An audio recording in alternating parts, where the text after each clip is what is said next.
You think loneliness is just your problem? Don't you something caused by weak social skills or modern life or lack of love, something that can be fixed if you just try harder or meet the right people? But what if that idea itself is wrong? What if loneliness is not a defect in you or in society, but something much deeper, something built into the very nature of being conscious? What if loneliness is not a glitch, but the price of awareness itself? Because the moment you become a conscious being, you become separate. You become an individual point of view locked inside your own experience. And no matter how much you try, no matter how close you get to anyone else, you can never fully step outside of that perspective. You are a stream of thoughts, sensations, feelings happening inside a brain, and that stream is private, completely inaccessible to anyone else. They can listen to your words, they can watch your actions, they can try to understand you, but they can never actually feel what you feel from the inside. They can never see the exact color you see, or taste what you taste, or experience your memories the way you do. And the same is true for you looking at them, which means every person is fundamentally alone, not in a sad, dramatic way,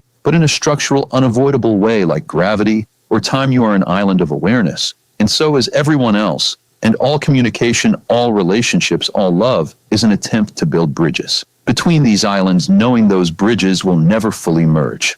The land beneath them, even the deepest connection, still leaves a gap, something unshared, something unreachable. And that gap is what we feel as loneliness, not because we failed, but because we are conscious at all. And this isn't just a human issue, it might be universal. Any conscious being anywhere in the universe would face the same condition, because consciousness itself seems to require separation. It requires a boundary, a point of view here. Instead of everywhere at once, without that there would be no experience, no perspective, no awareness, just an undifferentiated existence. So the very thing that allows you to experience life also ensures you experience it alone. And yet despite this, we reach out, we talk, we connect, we try to understand each other, not because we can fully succeed, but because even partial connection matters, even imperfect understanding has value. Your brain tries to simulate other minds through empathy, through imagination, through shared language, but these are only approximations, models, not the real thing. You never truly access another consciousness. You only build a version of it in your own mind. And they do the same with you. So every relationship is two people interacting through these internal models, trying to align them, trying to reduce the gap, even though it can never disappear. And strangely, this is what gives connection its meaning. Because if there were no separation, there would be no reaching, no effort, no beauty in understanding if minds could merge. Completely love would become automatic, meaningless, effortless. It is the distance that gives connection weight. It is the gap that makes every moment of understanding feel significant. Every shared laugh, every moment of empathy, every act of care becomes something remarkable, a small victory against the fundamental isolation of existence. And when you see loneliness this way, something shifts. You stop treating it like a personal failure. You stop believing something is wrong with you, and instead you see it as evidence that you are a conscious being with a unique inner world, something no one else can fully access or replace. And that uniqueness is not a flaw. It is the source of your individuality, your perspective, your ability to contribute something no one else can. And when you accept that the loneliness doesn't disappear, but it changes, it becomes quieter, less desperate, less painful, because you are no longer fighting an impossible battle. You are no longer expecting another person to complete you or erase the gap. Instead, you start to appreciate connection for what it really is, not fusion, but recognition, not becoming one, but choosing to reach across the distance anyway, to see another conscious being and acknowledge their separate existence and say, I cannot fully know you, but I still care, I still choose to connect. And that choice is where meaning lives, because in a universe defined by separation, the act of reaching out becomes powerful. The act of understanding even a little becomes extraordinary. You are alone because you are conscious, and so is everyone else. And within that shared isolation, there is something quietly beautiful, a kind of silent understanding that every mind you meet is facing the same condition, standing on its own island, looking out across the distance, hoping to be seen. And even though the gap can never be closed, the attempt to bridge it is what makes life feel real, what makes love feel valuable. What makes connection worth seeking, not because it completes you, but because it reminds you that even in isolation, you are not the only one reaching out. And when you begin to truly sit with that realization without trying to escape it, without trying to cover it up with noise distractions or constant validation, something deeper starts to unfold. Because the first layer of loneliness is painful. It feels like absence, like something is missing, like a gap that should not be there. But the second layer is different. The second layer is where you start to notice that this private inner world you are confined to is also the only place where meaning can exist. Everything you have ever loved, every memory, every dream, every fear, every idea, every moment of beauty has only ever existed inside this same isolated space. The very thing that separates you from others is also the only place where your entire life actually happens. And that changes the way loneliness feels, because it is no longer just emptiness. It is also depth. It is not just isolation. It is also interiority, a vast inner landscape that belongs only to you and cannot be duplicated or replaced by anyone else. And when you recognize that, you start to understand that loneliness is not just about being cut off from others, it is also about being inescapably present with yourself. And that can be uncomfortable because it forces you to confront your own thoughts without distraction, your own fears, without avoidance, your own identity, without external definition. But it can also be transformative because in that space, you are not deluded by others, you are not shaped by expectations, you are simply experiencing existence from a singular, unrepeatable perspective. And that perspective is the only one you will ever have, which makes it infinitely valuable, even if it feels isolated at times. And this is where many people try to run, because modern life offers endless ways to escape this awareness, constant entertainment, constant communication, constant stimulation, all designed to make you forget that you are fundamentally alone inside your own consciousness. But the more you run from it, the more it chases you, because you cannot actually escape your own awareness. You can only distract it temporarily. And when the distractions fade, the same realization returns. You are still here inside your own mind, experiencing reality from a point of view no one else can fully access. And instead of running, the alternative is to turn toward it, to explore it, to understand it. Because within that isolation lies the possibility of self-knowledge, a kind of clarity that cannot be reached through external connection alone, because other people can reflect parts of you. They can help you see yourself in new ways, but they cannot enter your inner world and do the work for you. That work happens in solitude, in reflection, in moments where you are alone with your thoughts, not as something to fear, but as something to engage with. And as you do this, something unexpected happens. The sharp edge of loneliness begins to soften. It does not disappear, but it changes texture. It becomes less like a wound and more like a quiet background condition, something that is always there, but no longer overwhelming, because you are no longer resisting it. And in that acceptance, you begin to notice that connection with others also changes, because you are no longer approaching relationships from a place of lack. You are not trying to use someone else to fill the gap that cannot be filled. Instead, you are meeting them as another separate consciousness, another complete inner world, equally inaccessible, equally real. And that creates a different kind of connection, one based not on dependency, but on recognition. You see them not as a solution to your loneliness, but as a companion in it, another being navigating the same fundamental condition. And that shared understanding creates a subtle but powerful bond, because even though you cannot merge experiences, you can acknowledge the existence of each other's inner worlds. You can respect the mystery of another mind without needing to fully solve it. And that respect becomes a form of intimacy, deeper than the illusion of total understanding, because it allows both people to remain distinct while still choosing to connect. And this is where communication takes on a new meaning. Words are no longer expected to perfectly transmit experience, because they cannot. Instead, they become gestures, signals, approximations, attempts to point towards something that can never be fully expressed. And when you accept that limitation, communication becomes more honest. You stop expecting perfect understanding and start valuing partial understanding for what it is, a bridge that does not eliminate the gap, but makes it traversable enough for connection to occur. And the same is true for empathy. You realize that you are not actually feeling what someone else feels. You are generating your own internal response based on what you observe. But that does not make empathy meaningless. It makes it an act of imagination, an effort to reach beyond your own perspective, even if you can never fully succeed in that effort. Itself is meaningful because it reflects a willingness to care about experiences you cannot directly access. And in a world where complete understanding is impossible, that willingness becomes one of the most important things that exists.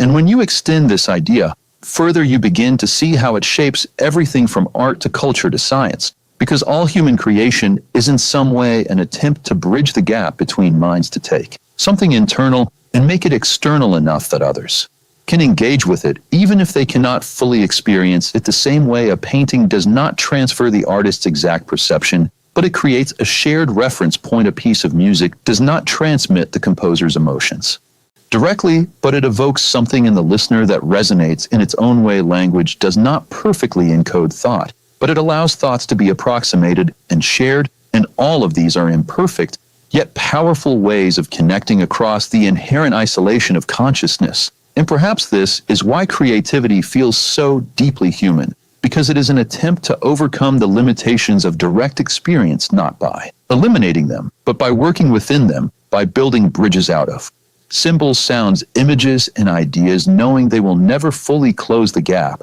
but building them anyway, because the act itself matters. And when you zoom out even further, this pattern appears at every level of existence: systems interacting without fully merging, particles influencing each other without losing their identity, organisms coexisting while remaining distinct, consciousnesses reaching out without dissolving into one another. And this suggests that separation is not just a feature of human experience, but a fundamental aspect of reality itself, something that allows complexity, diversity, and interaction to exist at all. Because without boundaries, there would be no difference. And without difference, there would be no relationship, no exchange, no evolution. And in that sense, loneliness is not just something you feel, it is something that makes experience possible. It is the condition that allows you to be a perspective rather than an indistinguishable part of a whole. And while that perspective is isolated, it is also what allows you to perceive anything at all. And that is where the paradox becomes complete, because the same structure that creates loneliness also creates awareness, meaning, and connection, not in spite of the gap, but because of it. And when you fully absorb that idea, it becomes harder to see loneliness as purely negative. It becomes something more complex, something that contains both limitation and possibility, both isolation and individuality, both distance and the potential for reaching across that distance and choosing to engage with other minds, not because you can fully understand them, but because you recognize their existence as something valuable in itself. And in that recognition, something quietly profound emerges, a sense that even though you are alone in your experience, you are not alone in being alone. And that shared condition, while it does not erase the gap, creates a subtle form of unity, not through merging, but through mutual existence, through the simple fact that countless other consciousnesses are navigating the same structure, each one isolated, each one aware, each one reaching out in their own way. And that realization does not solve loneliness, but it reframes it, it transforms it from a problem into a context, from something to escape into something to understand and live within. And once you reach that point, the question is no longer, how do I eliminate loneliness? But how do I live meaningfully within it? How do I connect authentically, knowing the limits? How do I appreciate the presence of others without expecting them to dissolve the boundaries that define both of us? And in exploring those questions, you begin to build a life that does not depend on impossible expectations, but instead embraces the reality of conscious existence with all its constraints and all its possibilities. And that is where something resembling peace begins to appear, not as the absence of loneliness, but as a new relationship to it, one where it no longer feels like an enemy, but like a constant companion, a reminder of what it means to be aware, to be separate, to be uniquely positioned within the vast network of existence, experiencing reality from a point that has never existed before and will never exist again. And in that recognition, there is a kind of quiet significance, a sense that even though your experience is private, it is not meaningless. Even though it cannot be fully shared, it still matters, because it is part of the total tapestry of awareness unfolding across the universe, one perspective among countless others, each isolated, yet collectively forming something far greater than any single mind could ever comprehend. And while you will never step outside your own consciousness to see that whole directly, you can still sense your place within it. You can still reach outward. You can still create, connect, reflect, and experience, all within the boundaries that define you.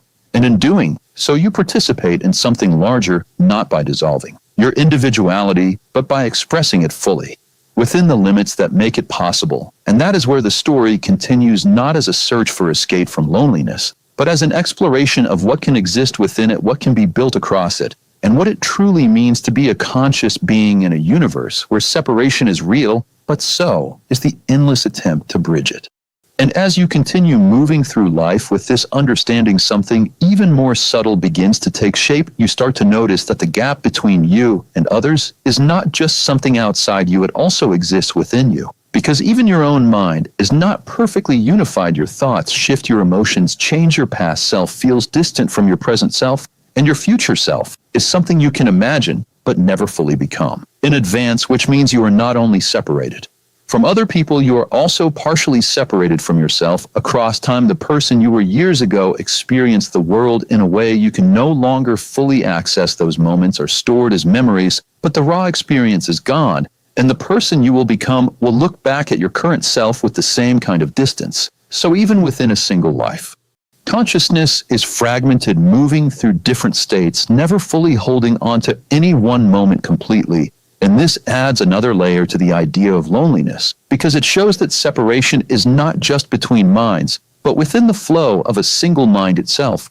And yet, just like before, this separation is not purely negative. It is what allows growth, change, learning, and transformation. If you were permanently fixed in one state, you would never evolve, never adapt, never discover anything new. The distance between your past and present selves is what allows you to reflect, to improve, to reinterpret your experiences and give them new meaning. And in that sense, even your relationship with yourself is a kind of ongoing bridge building process, a continuous attempt to understand, integrate, and connect different versions of who you have been and who you are becoming. And when you see this clearly, it becomes easier to extend patience not only to others, but to yourself. Because just as you can never fully know another person, you can never fully capture your own experience in a single moment. You are always in motion, always changing, always slightly out of reach, even to yourself. And that realization can create a deeper kind of compassion, one that does not rely on perfect understanding, but instead accepts imperfection as part of the structure of existence. And within that acceptance, something steady begins to form, not certainty, not complete connection, but a quiet resilience and ability to exist within the limits of consciousness without being overwhelmed by them, to feel loneliness without being defined by it, to seek connection without expecting it to erase the boundaries that make you who you are. And in that balance, you find a way forward, not by escaping the nature of consciousness, but by learning how to live fully inside it.